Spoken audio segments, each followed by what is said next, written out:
بسم الله الرحمن الرحيم. الحمد لله رب العالمين، والصلاة والسلام على أشرف الأنبياء والمرسلين نبينا محمد وعلى آله وصحبه أجمعين. أما بعد،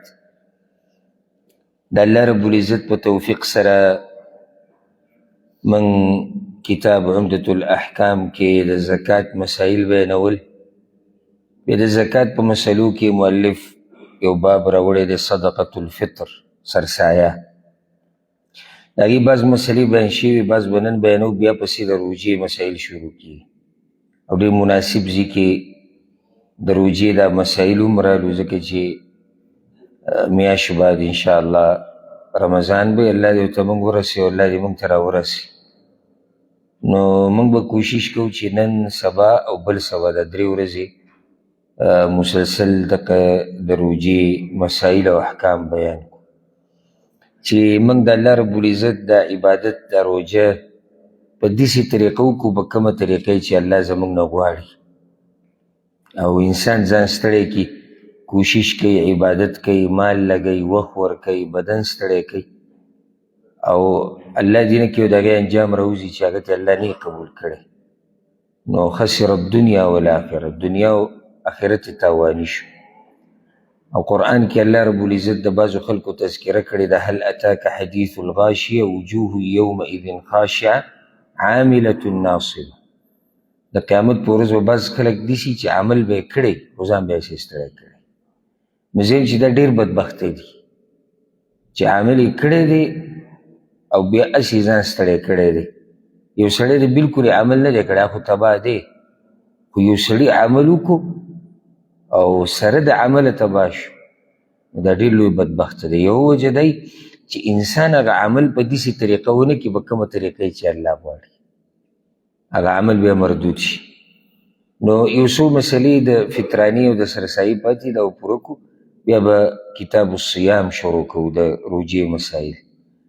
بعض مسلې ما ذکر کړي د سرسایي مبارکه، یو حدیث هم موږ ذکر کړی او دا خبره موږ ذکر کړې وه چې سرسایه به څومره ورکې. یو څو مسلې پاتې دي، هغه به نن انشاءالله بیانو. یو دا خبره یاده کړئ د سرسایي په مسلو کې ډېره اهمه، یعنی انسان سره به څه څومره مال به وي چې دی به سرسایه ورکوي. یو خو دا خبره موږ ذکر کړې چې سرسایه ورکول په هر مسلمان لازم دي، په نارینه، په زنانه، په بوډا، په ځوان، په ماشوم او په لوی. دا به څوک ورکوي؟ د ماشوم د طرف نه، زنانه د طرف نه، د یتیم د طرف نه، دا ټولې خبرې موږ ذکر کړي. خو دا مسله ډېره اهمه ده چې انسان سره به څومره مال وي، څه به وي چې دی به سرسایه ورکوي. نو دې کې د دلایلو په رڼا کې او راجح خبره هغه دا ده چې یو سړي سره د اختر د شپې او د ورځې، د اختر د شپې او د ورځې خرچ خوراکي د ده او د ده د بچو د دې نه که زیات ورسره وي، نو په ده باندې فطرانه ورکول دي. لنډ دې دپاره نصاب نشته، څنګه چې د زکات هغه دی چې تا سره به سره زر دومره، یا به سپین زر، یا به روپۍ، یا به سامانونه، یا پلانې شه پلانې شه، فصل او میوه کې نصاب نه، دلته دا نصابونه نشته. یو سړی دی د هغه سره د شپې، د اختر د شپې او د اختر د ورځې خوراک او خرچ شتي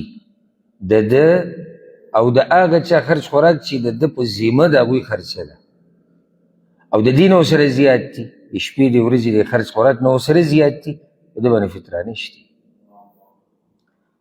یو سړی به وایي چې لکه د یوې شپې او د ورځې نه زیات او په ده یو فطرانه شتي، دا مسله ګرانه نه ده، هېڅ ګرانه نه ده. فطرانه ده څومره چې موږ وایو چې ګرانه ده، لکه سره پاسه 2 کیلو ورکول، غنم، وربشې، وریجې، وسکي، دا څه شی دی چې اوس دې لپاره موږ دا حسابونه شروع کړو چې یاره دا خرچ خوراک دومره دی او پلانی شی دومره دی او علانې دومره دی، هېڅوک نه دي. نو چې دا حال یې کوم چې موږ ذکر کوو، نو په ده باندې فطرانه بیا به فطرانه لازم ده. څوک چې دې دپاره نصابونه ذکر کوي چې د سره به د سرو زرو نصاب او د سپین زرو نصاب او څوک نور څه ذکر کوي د باندې څه دلیل نشته عامه خبره هغه دقه ده بس ښه دلته یو بله مسله ذهن ته راځي اوس کیدی شي یو غریب ته دومره فطرانه راجمع شي چې د ده سره د خرڅ خوراک نه زیات وي داسې هم کیدی شي لکه اوس یو سړی دی هېڅ ورسره هم نشتي غریب دی حقدار دی د دې چې توله فطرانه ورکړي توله سرسایه ورکړي هغه دی حقدار دی خو کله چې دا سحر شو د اختر ده او د فطرانې د ورکولو وخت شو نو ده چې وکتو د ده سره چې څه راجمع شوي دي هغه د ده او د ده د بچو د خرچ او خوراک نه زیات دي نو په ده باندې هم فطرانه ورکول دي دی به هم بیا فطرانه ورکوي ولې شتي ورسره چې شتي ورسره نو بیا به دی هم فطرانه ورکوي ښه بله مسله اوس یو سړی دی هغه دومره غریب دی چې صرف ورسره د اختر د شپې خرچ خوراک شتي بس نور ورسره څه نشته لږ څه زیات دی او په هغې کې دی د بعضو کسانو فطرانه ورکولی شي د ټولو نشي لکه یو سړی دی د هغه 5 بچي دي ښځه ده مور پلار دی او دی ده چې کله حساب ولګو د اختر د شپې او د ورځې خرچ خوراک د بچو د ده شتي خو زیات پیم دي خو هغه زیات کې دی فطرانه د یو کس دو ورکولی شي زیاته نشي نو شروع به د چا نه کوي شروع به د ځان نه کوي بیا به دی د هغه ترتیب باندې د هغه چا فطرانه ورکوي د چا چې د ده په ذمه خرچ خوراک دي پوه شوی پېږم حدیث کې راځي ابدأ بنفسک شروع د خپل ځان نه وکړه ثم بمن تعول حالانکه دا حدیث دې مسلې دپاره نه خو دا قانون دی دا مسله په اصل کې د حدیث ګوره د خرچې دپاره دی درته یو فایده ذکر کړه رسول صلی الله شروع د خپل ځان نه وکړه ته ډېر لایق یې دا څه چې دي ګټلي دي چې ته یې ول وخورې بعضو ځان د مرۍ نه نیولی ځان پرې تباه و برباد کړي او د ده پکې د غریب پکې د ښایسته جوړې نصیب نه وي نه د ښایسته پیزار د سپا لباس د دې پکې نصیب نه بچي کته صحیح ده بچو له به منډه ووهو خو داسې نه چې خپل چون پکې تباه و برباد کړو دا بچي به سبا له لوی شي او بیا به ځان له خپلې منډې وهي ما ورته قبر کې پراته وي خاورو ډیګري لاندې سړی ځان د مرۍ نه هم نه نیسي زما د دې بدن ټول نه زیات حق دی په ما باندې چې ټول نه زیات حق دا زه چې لګیا یم دا مزدوري کوم دا منډې وم دا یو ځای ته د بل ځای ته خو د الله په توفیق سره د دې بدن په وجه او زه د دې بدن حفاظت نه کوم په دې زه خرچه نه کوم او شروع د هغه چا نه کوم چې د هغوی زما په ذمه خرچه ده اول شروع د ځان نه وکړه شروع د ځان نه وکړه نو بیا هغو له ورشه چې په تا باندې د هغوی حق دی نو دلته مسله دقه ده شروع به د چا نه وکړي د ځان نه به وکړي خپله فطرانه به ورکړي یاره اوس اخوا خو زما اوس نه رسي بس صحیح شو اخوا الله ته نه تپوس نه کوي اخوا د کس دو دغه دی د یو کس پکې بل شتي د ښځې ورکړه یو کس بل د مشر بچي ورکړه او په دې ترتیب سره ورسېدی به که نه بله مسله فطرانه کله انسان ورکولی شي اولنی وخت کې کم یو دی چې جایز دی چې زه یې ورکړم بعضو خو لا دا ویلي بعضو علما وی د کال په سر کې ورکولی شي او دا بې تحقیقه فتوا ده ولې هغوی دا قیاس کړی په زکات باندې عام زکات چې موږ کوم ورکوو وی دا زکات یو شی دی چا ویلی دی وی د رمضان په اولني سر کې ورکوه ولې وی ته چې دا صدقه ورکې دا سرسایه ورکې د روجې د لاسه ورکې نو روجه خو راغله سبب شتي که نه دې کې تحقیقي قول دا دی چې دا به ته ورکې کله د اختر شپه یا د اختر د سحر د مانځه نه بعد دا یو وخت دی خو دومره ده چې ته د اختر د دې شپې نه او د ورځې نه ورځ 2-3 مخکې ورکولی شي حدیث کې راځي په صحیح بخاري کې دا حدیث شتي د عبدالله بن عمر رضی الله عنه هغې نه بعضو علماو دا مسله راویستې ده چې ته سرسایه ورځ 2-3 مخکې ورکولی شي. حالانکې هغه حدیث کې داسې دي چې سړی پکې سوچ وکړي چې ته هغه چا له ورځ 2-3 مخکې ورکولی شي، څوک به چې په غریبانانو کې تقسیموي. لکه رسول صلی الله علیه وسلم بعض صحابه کرام مقرر کړي دې دپاره چې هغوی ته به دا سرسایه راجمع کېده، نو هغه به ورځ 2-3 هغوی ته مخکې راجمع کېده. بعض علماو د هغې نه دا مسله واخیستې چې دا ته ورځ 2-3 مخکې هم غریبانانو له ورکولی شي. خو نه، هغه حدیث کې داسې څه نشته، بلکې دلالت په دې کې یو کس دی ته ورته زما سرسایه به ورکړي، ورځ 2-3 مخکې ته چې څه خوراک روا ده استواګره دې ورکړو، هېڅ خبره ده. خو بیا دې هغه ورکوي خلکو له د اختر د مانځه نه مخکې. دا طریقه شو. یو کله داسې چې سړی څوک وکیل کوي که نه، لکه څوک وکیل کوي، نو ته د اختر د روجې په سر کې هم پیسې ورکولی شي، خو هغه ته یو وکیل له ورکوي چې زما د طرف نه به سرسایه ورکوې. نو ته سرسایه غریب له نه ورکوې، ته چا له ورکړې پیسې؟ وکیل له. نو هغه که ته د روجې په اولني سر کې ورکوې، که ته په منځ کې ورکوې، که ته په شلمه روجه ورکوې، هغې کې موږ څه نه دي ویلي. موږ غریب ته به یې کله ورکوې؟ وخت د ورکولو د دې هغه د اختر شپه یا د اختر سحر دی. د سحر د مانځه نه بعد د امام د راتلو پورې لمونځ د شروع کولو.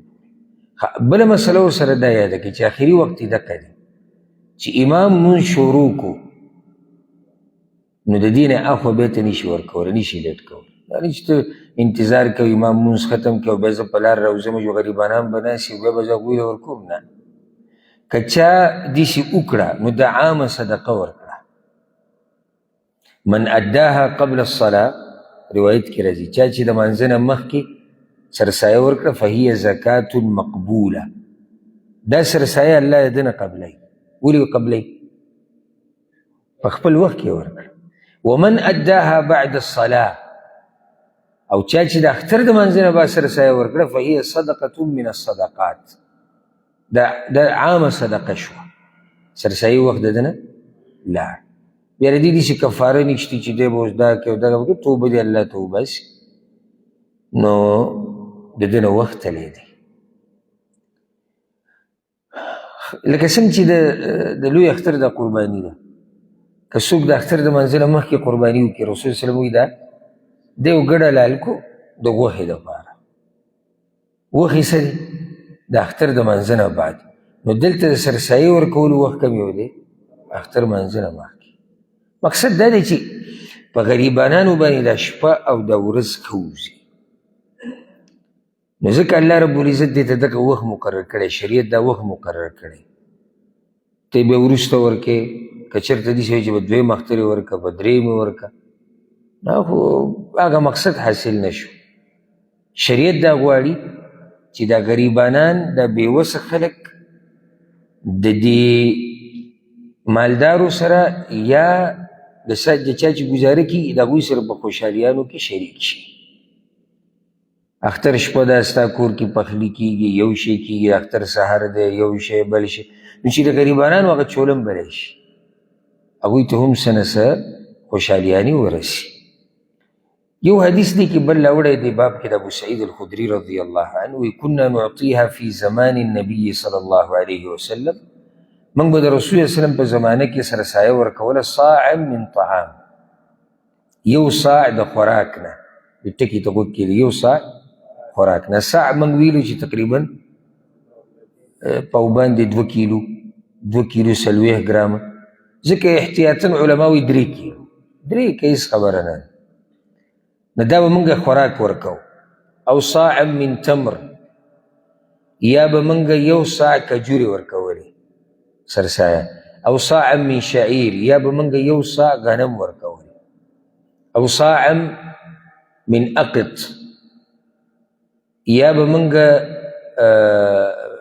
او صاعا من شعیر، یا به موږ یو صاع وربشې ورکولې.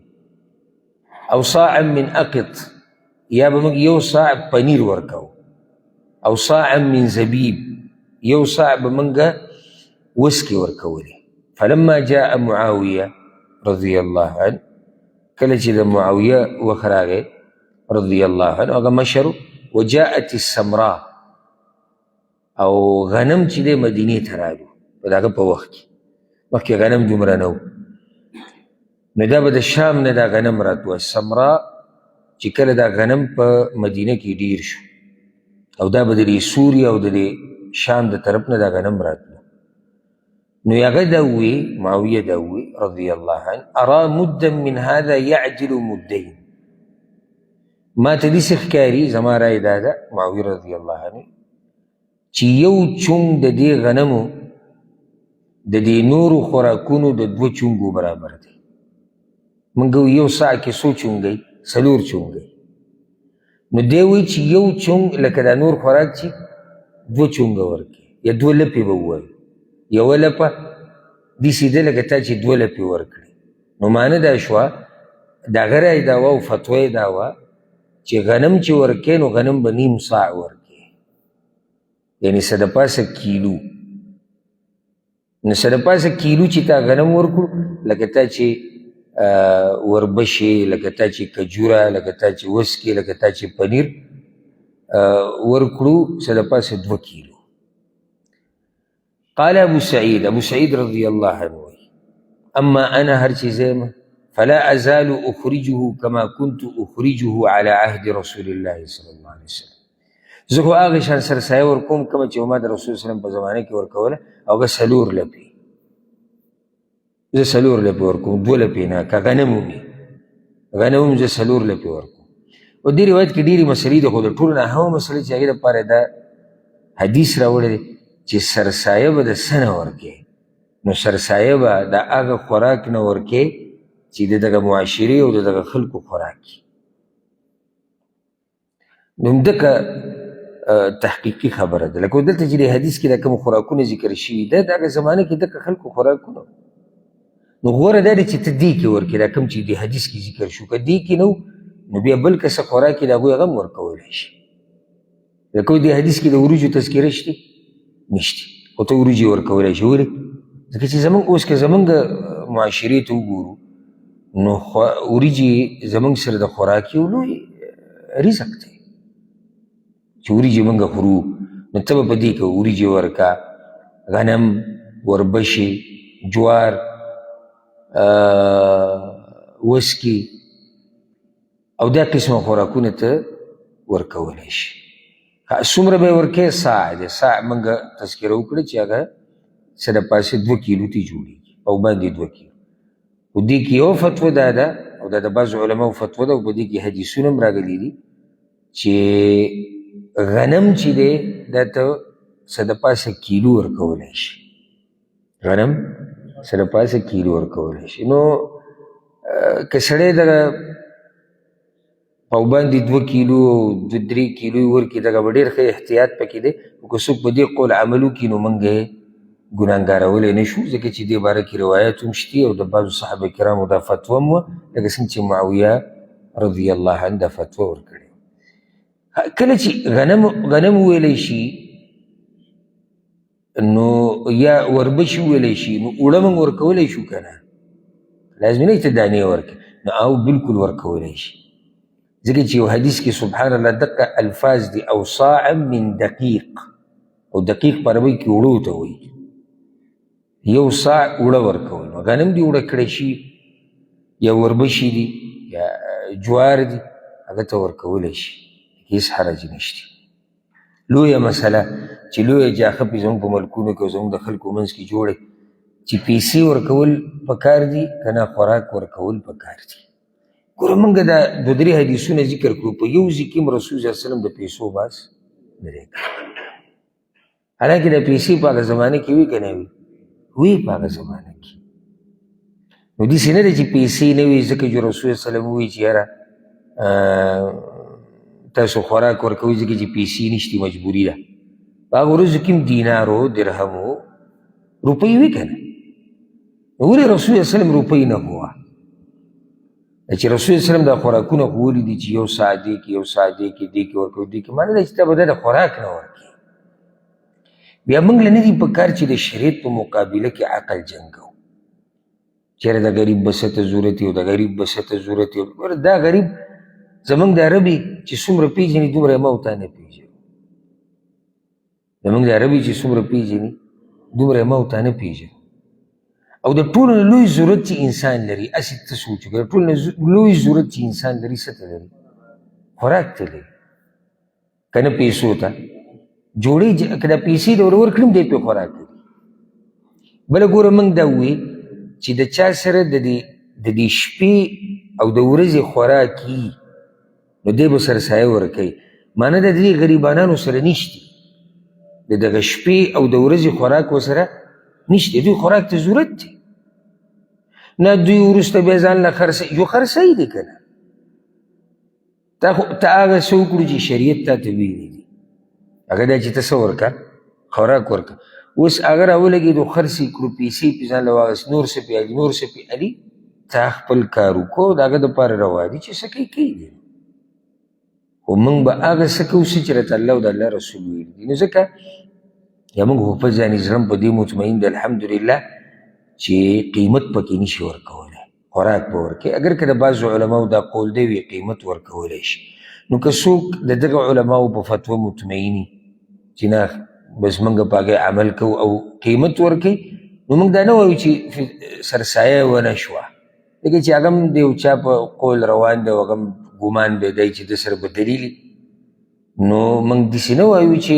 د دې خلکو دا سرسایې ونه شوې او دا ګناهګار دی. نه نه، دا د امت د بعضو علماو دا فتوه ده، کیدای شي هغه د هغې نه مطمئن شوی، خو ما ته خو په دې څه دلیل نه دی معلوم چې قیمت ورکول روا دي. او که داسې وی نو وما کان ربک نسیه، قرآن کې الله وایي ستا د رب نه څه خبره هېرېږي نه. نو ولې د الله نه دا هېره شي والعیاذ بالله چې دا روپۍ به وي. اوس داسې هم نه دی چې دا روپۍ په هغه زمانه کې نه وه، اوس راغلې ده. خو په هغه زمانه کې وه، نو په هغه زمانه کې چې وه روپۍ نه دي ورکړي، نو بیا موږ ته هم په کار دي چې هغه څه وکړو چې څه شریعت موږ ته ویلي دي. نو اندازه بیا د دنیا په کوم ګوټ کې چې هم ته یې که نه د جاخر د روپو د لاسه جوړېږي. که موږ خبره خوراک ته او تول ته او پیمانې ته راواړوله که نه نو بیا جاخې ختمې. که ته په امریکا کې اوسېږي او غنم ورکې نو څو به ورکې؟ په باندې 2 کیلو یا 3 کیلو. او که ته په پاکستان کې اوسېږي هم دقه دی، که ته په سعودي کې اوسېږي هم دقه دی. ته وریجې ورکې په سعودي کې هم دقه تول، پاکستان کې هم دقه، په بنګلادیش کې هم دقه دی، په افریقا کې هم دقه دی. خو مسله د څه نه جوړېږي؟ د پیسو. نو موږ د هغه پیسو سره عادت شوي، ځکه زموږ اکثر سوال دی چې دې کار له سرسایه څو ده. خیال هم دی دې سوال ته، حالانکه سرسایه بدلېږي خو نه، خو د رسول صلی الله د زمانې نه خو شوې ده. ولې؟ ځکه چې اکثرو د هغه علماو نه خبره اورېدلې ده چې هغوی قیمت پکې ورکولی شي، نو ځکه دوی تپوس کوي چې دې کار له سرسایه هغه څو ده. او دا مسله خو ما تاسو ته اخري درس کې ذکر کړی چې نوي فتوا پکې بعضو سره ویستې ده چې څوک مسافري نو هغه بیا پیسې د کم ملک په مطابق ورکوي، کم کې چې مزدوري کوي. ولې؟ دلیل ملیل پې نشته. ولې؟ ځکه چې د هغه ملک پیسه زموږ دې نه څه ده؟ زوروره ده. نو ته چې د سعودي عرب په حساب مثال کې ورکوې 20 ریاله ته جوړېږي یا 21 ریاله، نو 21 هلته لوی شی جوړ شو. بل دا چې بعض پکې بیا کشۍ هم دې طرف ته وایي چې سرسایه به چاله ورکوې، بس دقه مولوي صاحب له به یې ورکوې، او که سرمني او که سرسایه او دی ورته ناسته به دی ته به کشۍ به وایي عجیبه. ته به په ډالرو کې ورکوې. ولې؟ ځکه چې ته پیسې په ډالرو کې ګټې. زه لا په دې فلسفه د اوسه پورې نه یم پوه شوی. نه دا مسله پخوانو علماو بیان کړې ده، نه اوسني چې کوم علما دي، علما کوم پوه دي په قرآن باندې، نه صحابه کرامو نه تابعین. خو دې کې مسله ټوله دا ده چې کله ته ډالرو ته پیسه واړې نو بیا پیسې ډېرېږي، ریال ته واړه پیسې ډېرېږي، درهم ته واړه پیسې ډېرېږي، په روپو کې چې ورکوې بیا کمېږي. نو ځکه دا و. او له بیا دې فرق ته پکې ګوره، د بچو لکه د بالغانو نه، د بچو خیال هم دی. دا لکه داسې مثال دی لکه یو سړی دا ووایي دروغ وایي، او دروغو دپاره دا وایي چې دې فلانی باندې ما دومره مال لګولی دی یا ما وله ورکړی دی 200 کم 2 لاکه 200 کم نو 2 لاکه دې ولې نه دا کولی چې 200 کم 2 لاکه چې یعنې مسله لکه مزیداره خو ښکاري که 943 داسې هغه خطرناک نمبر به ووایي چې سړی وایي بیا خو به کیسه رښتیا 943 که دروغ وایي ده به 0 ویلی وی که دروغ وایي ده به 900 ویلی خو هغه وایي چې 943 دا د مسله کې د مسالې اچولو دپاره نو یو خو دا چې ته به زکات ورکې سرسایه زکات مراد سرسایه ده دا هم یو قسم زکات دی ته به سرسایه ورکې د هغه روپو په مطابق چې کوم ملک کې ته دغه روپۍ ګټې دغه روپو په اندازه یو خو دا مسله عجیبه ده نو بیا ورسره دا چې خپله او د خپلې ښځې یا د بالغ بچي هغه هېڅ خبره نه ده هغه به تا که روپو کې ورکې خو د بچو کوم چې واړه دي دا مسله تاسو اورېدلې که نه اورېدلې دا خو څو کال نه چلېږي اورېدلې نه عمل خو بلا نه دی کړی خو صرف د بچو کوم چې واړه دي هسې ما سوچ کوو دې ته چې دې فرق کې به څه حکمت دي چې بچو او ښځه الله اعلم دا بچي ډېري بچي صحیح او بالغان لږي یعنې که زه اوس سرسایه ورکوم خپله او د ښځې یو خو کس 2-3 شو خو بچي بیا صحیح هغه ډېرې نو هلته بیا پیسې ډېرې لګي او دلته چې دی نو د کس دومره پیسې خو نه وي څومره چې دغه ډېر بیا هم زه دا وایم که چا د دې څه دلیل لا پیدا کړو نو ما ته دې بیا ووایي ما دې بیا پوه کړي زه به دې ټولو خبرو نه رجوع کوم او د هغه به شکریه ادا کوم چې تا موږ په دې نوي مسله پوه کړو والله اعلم ښه اخرنۍ مسله د سرسایي په مسایلو کې هغه دا چې فطرانه به ورکو چاله دا همه مسله ده فطرانه چاله ورکول ګوره د فطرانې د ورکولو صرف یو ځای دی غریب لکه اوس ګوره زکات کې موږ وایو که نه څوک چې دا زکات را جمع کوي هغوی له هم ورکولی شي یو سړي باندې قرضه ده غارمین هغوی له هم ورکولی شي مجاهدینو له هم ورکولی شي وابن السبیل مسافر له هم ورکولی شي زکات مسله ده هغه واجب زکات چې کوم ته ورکړي فرض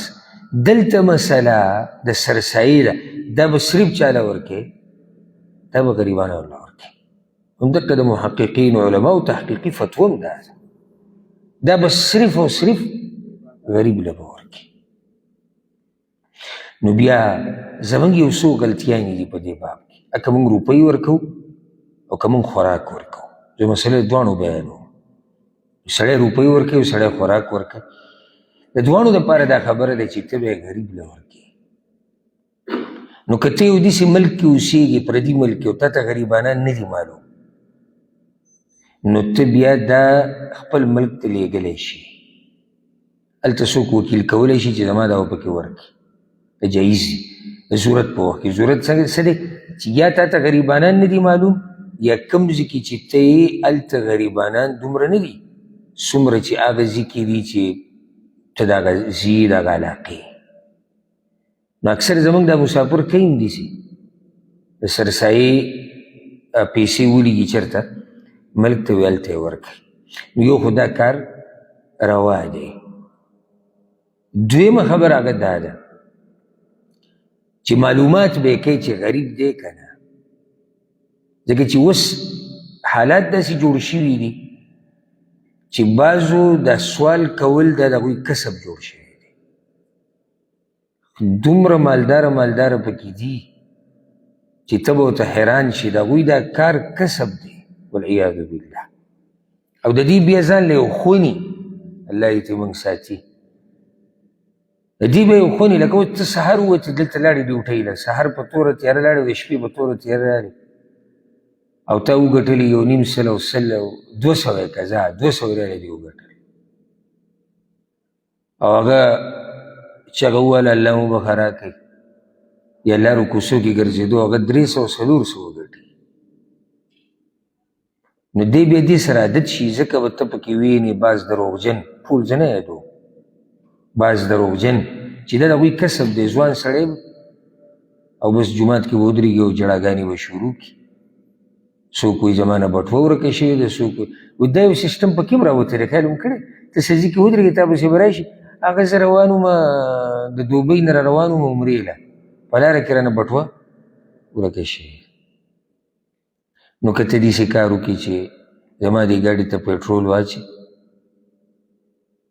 او ما له دومره خرچه راکړي چې زه پرې د عمره وکړم، نو چې تا سره مسله تا ته دا کوم ځای کې راغلی وه، ته دېس ته راورسېدې څنګه، دا ټول د دوی دروغ دی، لوبه ده. او ښځه به ورسره ناسته وي، بچي به ورسره وي چې خلک را باندې زړه وسېږي. دا مې یو ټرینډ نن سبا هغه ټکی استعمالي، دا مې یو ټرینډ دی د دوی. زه وړوکی ومه د سکول نه یو پیر رالم، والد صاحب سره الله دې وبخښي، الله یې هغه قبر د جنت باغچه وګرځوي. نو موږ چې دې ګاډي نه راکوز شو نو اوس یو پنجابی راغی، ښه مزېدار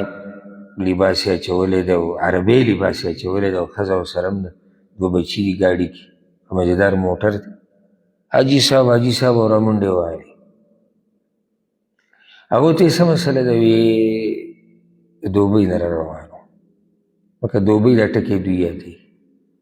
او لاره کې هر څه تلي راغلي دي. نو اوس دغه واړه را سره هم دي، که ته څه کولی شي. هغه وایي زه یو کار اوس کولی شم، دلته زما کور دی او زما سره هم ښځه او بچي دلته دي، غاړې ته که راځي د ماسپښین ډوډۍ به وخورو ښه مزېدار، بیا به وده شي، دمه به وکړي، ځکه چې ته چې دومره راغلی او هر څه دې ورک شوي، ته ستړی شوی، ته به دمه وکړو. دا دغه صحیح وي، مازدیګر به بیا ښه مزېدار چای مې وڅښو، جو بیا ته زه مخکې خپل کار به کوې، زه دغه کولی شم. نه الله چې ولاړ ګاډي ته ووت چې ضرورت وي، نو دا خو لوی ضرورت دی. زه به روټۍ هم وخورم، زه به دمه م وکړم، زه به پکې چای م وڅښم، زه به خوب وکړم، خو هغه دروغجن و. الله چې ځان سره یې بنګ بنګ وکړو روان شو. نو دا اوس کسب والا دي او د دې ظالمانو د لاسه کله انسان هغه کس لمسه ورنکړي چې هغه حقدار وي. په جومات کې به ودرېږي پرې په ژړا به شي، ته به حیران شي چې یالله اوس څه وکړو. هغه ماشومانانو ته چې اکسیجن لګولی، خیال هم دی اکسیجن بني، ماشین څه وي هغه بني. تاسو چې دغه ماشین سټارټ لیدلی دی، دغه ماشومانان خو لیدلی دي که نه، خو لیدلی دا شی د رجوع کې ډېر دا کار کوي رمضان، نو هغه به ورته وي چې لګېدلی او ماشین به بني، ماشین چلیږي، نو دا دې ورته څه شی لګولی. نو دا د دوی د بعضو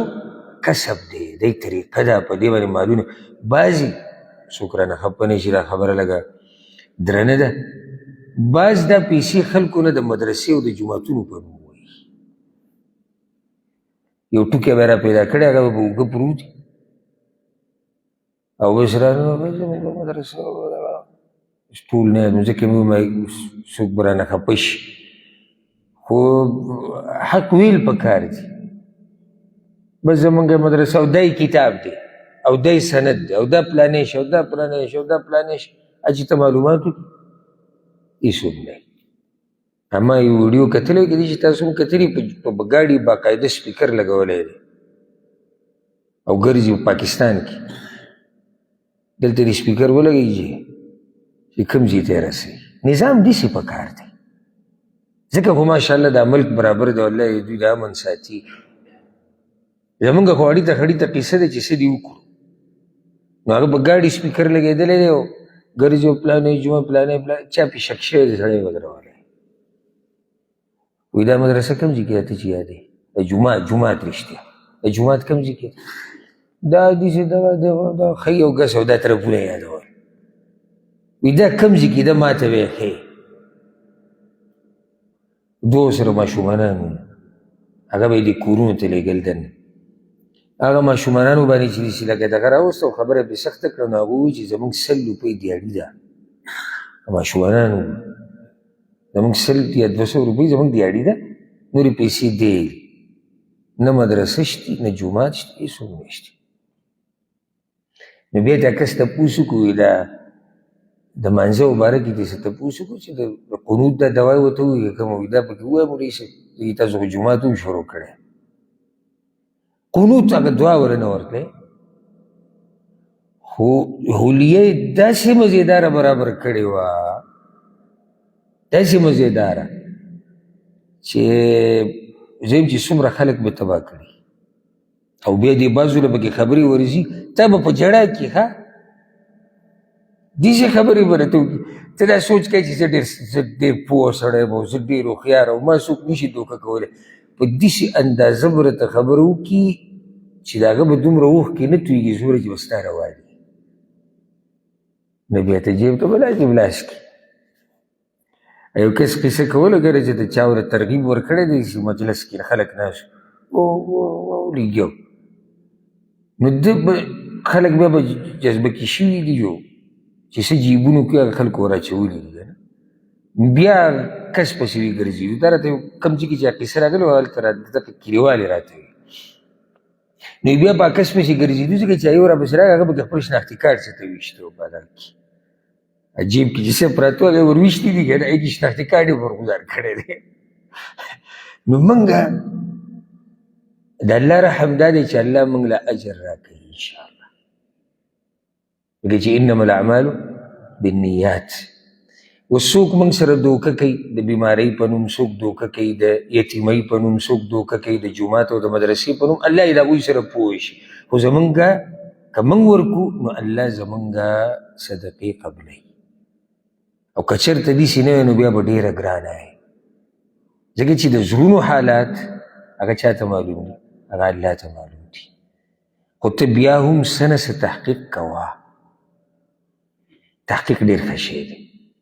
که هغه بیمار دی که یتیم دی که جومات وایي که مدرسه یادوي که هر څه یادوي داسې عیب نه دی ته لږ معلومات وکړه چې دا سړی رښتیا وایي او که دی دروغ وایي ځکه چې زموږ مقصد دا دی چې دا سرسایه دا زکات دا پیسې دا ستا دا محنت دا هغه چاته ورسي چې هغه د دې لایق دی نو که مولوي صاحب لایق دی یو ډېره ښه ده که پلانې او علانې لایق دی یو ډېره ښه ده که نه وي نو بیا څوک لایق وله وګوره زما په دې خبرو داسې نه چې تاسو خفه شئ دا خبرې لازم دي دا کول غواړي او ما ته پته دی چې په دې به ما نه بعض خلک خفه کېږي خو خفه کېږي به هغه څوک چې چا کې دا مشکل وي موږ یو ورځ مجلس کې ناست یو خبرې اترې روانې شولې چې ډېر کسان پکې ناست نو ما نن سبا خو دام طریقه جوړه شوې ده چې خلکو ته به خطونه لیږي او به یې کې به سوال کوي او زه دا یم او زه دغه یم او زه دې سعودي عرب کې خلک کوي نو چې مالداره به څوک عربی ویني سعودی به ویني هغه ته به یې خط لېږلی او هغه به دې نو دا یو پکې خفه شو ما ته وایي چې ګوره تا چې دا خبره وکړه دا مناسب نه وه او تا خلک باندې بهتان دې ولګوه تا دې چې ګوره ما ورته وایي ته قاریږه ما خو ته نه یاد کړی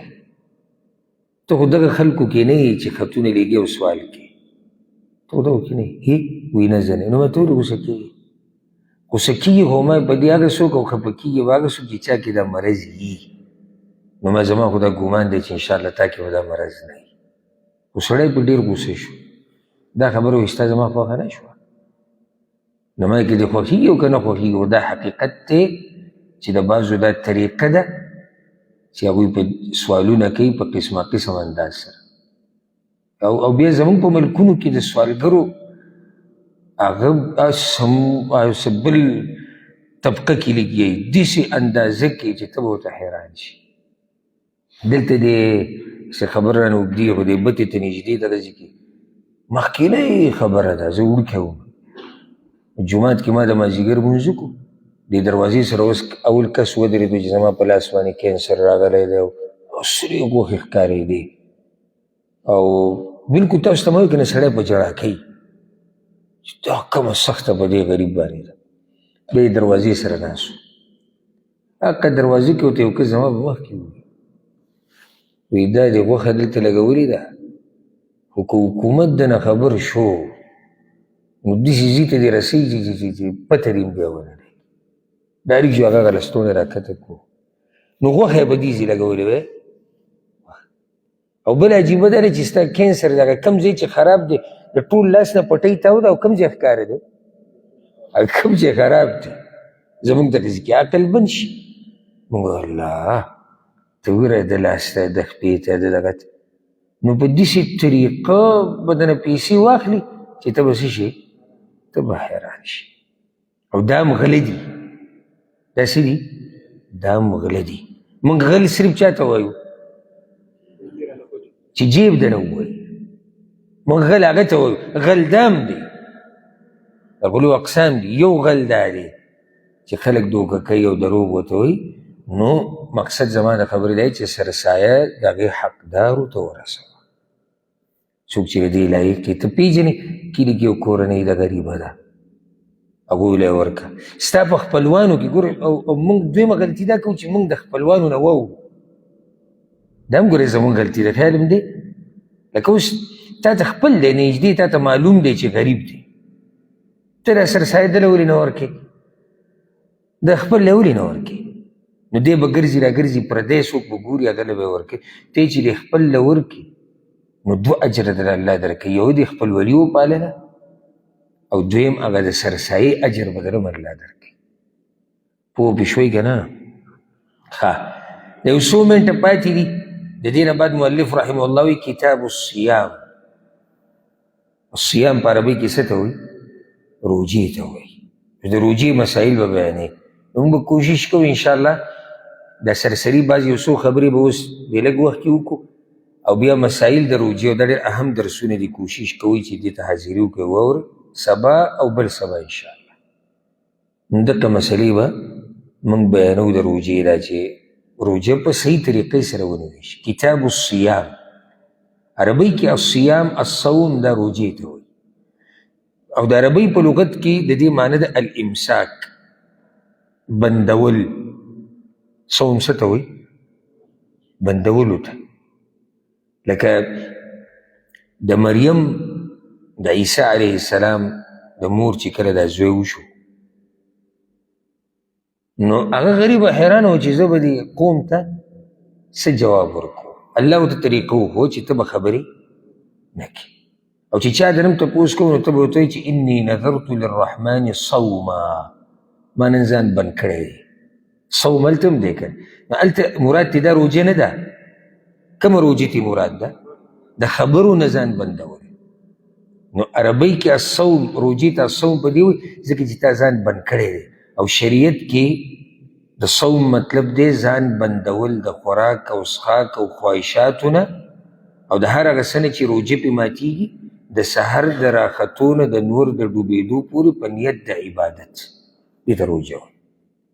په نیت د عبادت به ورسره لازم وي ولې لکه اوس یو سړی دی ډایټ کوي بدن کموي او د سحر د راختو نه واله د نور د ډوبېدو پورې د هېڅ نه دي خوړلي روجې نه ولې نیت یې نشته اهم مسله هغه د نیت یو سړی د مخ لاس بلکل وینځل لکه څنګه چې موږ اودس چاردام کېږو ولې لکه ګرمي ده یاره چې را بدن مې لګیا شي د ده اودس وشو ولې نه شي نیت د عبادت نه یو سړي غسل وکړو ویې لمبل هسې د صفایي دپاره یا مزې اخیستې سویمینګ پول نه او د سیند نه نو بس بل ورته ووایي چې صحیح شو ستا د جنابت غسل هغه صحیح دی وشو ولې نه شي نیت د عبادت نه او داسې پسې بیا ځه نو ځکه موږ پکې ووایي چې ځان بندول دي د خوراک او څښاک نه او د شهوت پوره کولو نه خو په نیت د څه په نیت د عبادت روجه ډېر لوی عبادت دی ډېر لوی د دې دومره فضایل دي که نه چې تاسو به ورته حیران شئ خو زه درته صرف یو څو ذکر کوم بس حدیث کې راځي د معاذ بن جبل رضی الله عنه روایت دی رسول صلی الله علیه وسلم ورته یو ورځ وی الا ادلک ابواب الخیر معاذ وی د خیر دروازې راته ونه ښې د خیر دروازې هغه ته بلا یا رسول الله، یا رسول الله ولې نه راته وښایه؟ وی الصوم جنه، اوله ورته روژه ووایه. الصوم جنه، روژه ډال دی، ډال هغه اوسپنه چې په جنګونو کې به پوښه نیوی کېده مخې ته چې د ګزار نه د بل د ګزار نه پې ځان وساتي. نو روژه څنګه ډال دی؟ په دې سره ته ځان بچ کې د الله د عذاب نه. او زه یو خبر به ته وکړم، زمونږ پښتانه ډېر تکړه دي د روژې په دې مسله کې، خو اکثر ګوره د روژو د مسلو او د احکامو نه خبر نه دي. صرف تکړه په څه کې دي؟ نیوو کې. روژې نیولې ده، لکه بیماري تاله الله اجازت درکړې ده، اوس یې ماته که نه یې ماته. زمونږ هغه سپین ګیري الله دې د هغوی نه قبوله کړي، زمونږ هغه سپین ګیری به پروت وي، شوګر به وي، بلډ پریشر به وي، ډاکټر ورته وایي ګردې دې خرابې دي، ته به روژې نه نیسې، خو دی بیا هم روژې نیسي. نو الله دې ته قبوله کړي. خو لکه دې شوق ته وګوره څومره شوق دی. مشکل صرف دې کې دی چې موږ بیا اکثر په دې پوهه نه یو چې دا روژه موږ ولې نیسو. دې کې څه حکمت دی؟ ولې زه دا عبادت کوم؟ الله زما نه څه غواړي؟ اصل مقصدي خبره هغه دا ده.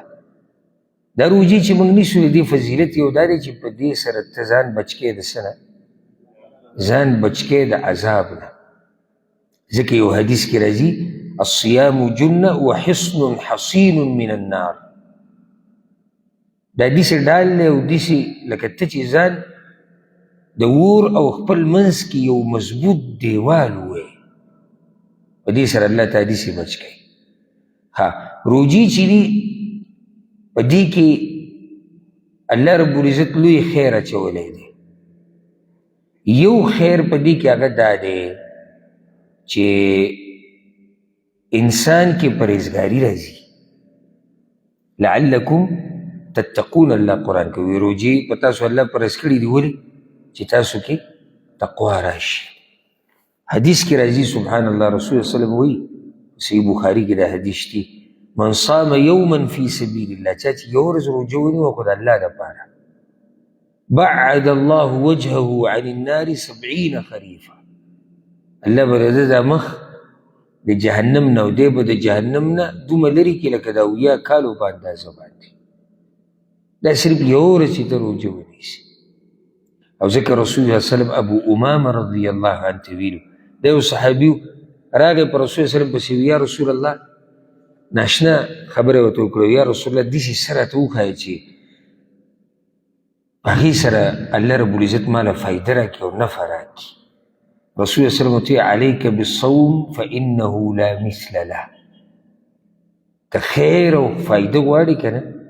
نو روژې نیسه، د دې په شان عبادت بل نشته. امام نسائی دا روایت راوړی دی، د دې په شان بل عبادت نشته. او حدیث کې داسې راځي رسول الله صلی الله علیه وسلم وایي د سهل بن سعد رضی الله عنه روایت دی، په صحیح بخاري کې دی، صحیح مسلم کې هم دی،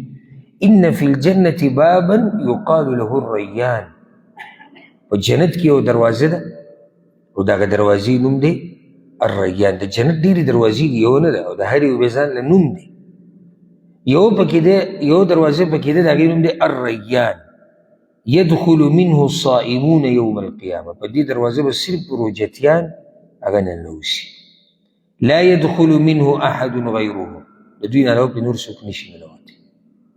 وایي داسې به ویلی کېږي اين الصائمون، چې شو هغه روژې چې نیولې، نو دوی به پاسي چې هغه منګه یو، نو دوی ته وویلی شي په دې دروازه ننوځي. چې کله دوی په دې دروازه ننوتو،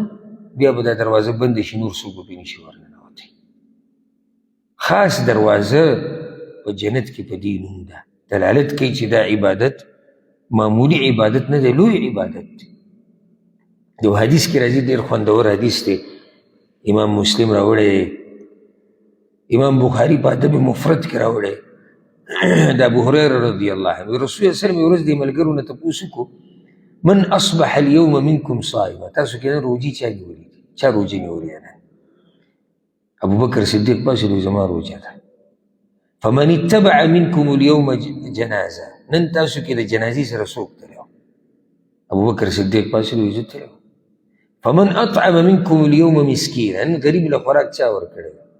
ابو بکر صدیق پاسې وایي یا رسول الله ما ورکړی. وی نن تاسو کې د بیمار تپوس ته څوک تللی دی؟ ابوبکر صدیق پاس دی، یا رسول الله زه تللی. رسول الله صلی الله علیه وسلم وایي دا کارونه چې په چا کې راجمع شي هغه به جنت ته ننوځي. نو روژه په دغې کې ده، په دې سره الله رب العزت ستا ګناهونه ریجوي، تاله جنت درکوي. دومره دا عبادت د الله خوښ دی. حدیث کې راځي رسول صلی الله علیه وسلم وی الله وی کل عمل ابن آدم له الا الصيام فانه لي وانا اجزي به. د آدم بچی چې هر عمل کوي د هغه دپاره دی، سوای د روژې نه چې دا زما دپاره ده او زه به د دې اجر ورکوم. هغه اجر یې ونه خو اجازه دی. کم عبادت اجر چې الله رب العزت پټ کړي او دا درته وایي چې دې اجر به زه ورکوم، پوه شي چې لوی اجر به میلاویږي. ولې دا خبره وکړه الله رب العزت؟ یعنې د نور عبادتونه موږ ټول د الله دپاره کوو. دا روژه یو قسمه راز دی د بنده او د الله په منځ کې. یعنې که څوک په منځ کې اوبه څکي یا ډوډۍ خوري او موږ ته یې نه ښیي، نو موږ ته خبرېږو؟ موږ ته نه خبرېږو، خو الله ته خبرېږي. نو ده چې دا روژه نیولې ده د الله د یېرې نه یې نیولې ده، نو د ده او د الله په منځ کې راز دی. نو ځکه الله وایي چې د دې ثواب به زه خالص ته ورکوم. بیا هغه حدیث کې مخکې دي رسول صلی الله علیه وسلم وایي والذي نفس محمد بیده، زما دې په هغه رب باندې قسم دي د کوم رب په لاس کې چې د محمد صلی الله علیه وسلم ساه ده، لخلوف فم الصائم اطيب عند الله من ريح المسك. د روژتي انسان د خولې نه چې دا کومه بدبو روانه وي که نه، دا د الله رب العزت په نزد د مشکو د خوشبو نه بهتره ده. ځکه چې معده خالي که نه، نو کله چې معده خالي نو د خولې نه بین ځي. دا بین د الله رب العزت دومره خوښ دی، ځکه چې د الله دپاره د ځان منع کړی دی هر څه. بیا رسول صلی الله علیه وسلم ویلي للصائم فرحتان، د روژتي دپاره دوه خوشحالیانې دي. اذا افطر فرح، روژې چې ماتوي دغه ټیم کې خوشحالي ده. یا هغه رمضان هغه پوره میاشت چې تېره شي او اعلان وشي چې میاشت ولیدی شو د اختر، نو دا د ده د څه ورځ ده؟ خوشحالۍ ورځ. واذا لقي ربه فرح، او دویمه خوشحالي د قیامت په ورځ ده کله چې الله ته مخامخ شي. سوچ کوه چې کله ماښام د مؤذن اذان کوي الله اکبر، موږ د کجورو خورې د وجه اوبه، خوشحالي څنګه؟ او بیا چې اعلان وشي چې میاشت لیدی شوې ده د اختر، خوشحالي څنګه؟ نو اندازه ولګوه چې کله موږ د قیامت په ورځ الله ته مخامخ شو، د اجرونه تقسیمیږي، هغه به څنګه خوشحالي. نو روژه یو لوی عبادت دی، دې ډېر فضایل دي او څو ته موږ ذکر کړو. انشاءالله سبا او بل سبا به موږ د روژې احکام بیانو او کوشش کوو چې دغه درسونه ته بیا حاضر شي او واورئ. الله رب العزت چې رمضان موږ ته راورسوي، الله یو ته موږ ورسوي، او الله دې زموږ نه هر عبادت قبول کړي. هذا والله اعلم وصلى الله وسلم على نبينا محمد.